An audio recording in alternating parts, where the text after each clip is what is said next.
Kama kawaida bwana, Said Komba mwenyewe nikiwa ndani ya Zingiziwa, nawaletea nyumba hiyo kama unavyoiona. Na vyumba vitatu, ina sitting room, master public, yani ya kisasa kama unavyoiona, lote eneo lake hilo. Na square mita 1500, yani kaa kwa kutulia, angalia mziki, umeona inatoka hapa mpaka kwenye nguzo kule ya umeme. Yani square mita 1500, ina miembe na minazi kama unavyoona. Hiyo ni barabara ya mtaa. Ina kisima cha maji, yani iko full. Kwa masaoni 0715571690 au 0747523711. Hizo namba zipo WhatsApp. Kama unavyoona au majirani, inaanzia hapo kama unavyoona kwenye mstimu. Inakwenda mpaka kule mstimu wa pili kama unavyoiona jamani, iko full. Yani eneo lake ni square mita 1500.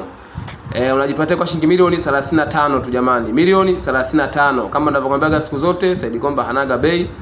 Tunapatikana Chanika mwisho, mtaa wa Kibaoni kama unavyoona jamani. Eneo lake lote hilo, miembe, minazi, yote iko kwake. Hayo umeona inaenda mpaka hapo kwenye mpera huo, mpaka kuna matofali hayo. Kuna mtaa mwingine unatoka hapo.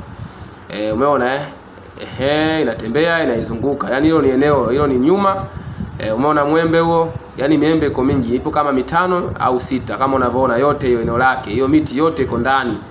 Nikikwambia square mita 1500, yani namaanisha wale wanaohitajiki maeneo makubwa, bwana hakuna story, wala hakuna ngonjera. Sogea site hapo. Ukitaka mazungumzo, fika site. Milioni 35 tu. Unaweza ukajenga apartment au unaweza ukajenga chochote, nyumba za kupangisha na vitu vingine vidogo vidogo, ukafuga, ukafanya chochote jamani. Maisha yanakaendelea. Yani ukitaka eneo kubwa, njoo ulichukue ile hapo ile Zingiziwa, ndani ya Zingiziwa jamani, ndani ya Zingiziwa. Milioni 35 tu. Hatunaga bei.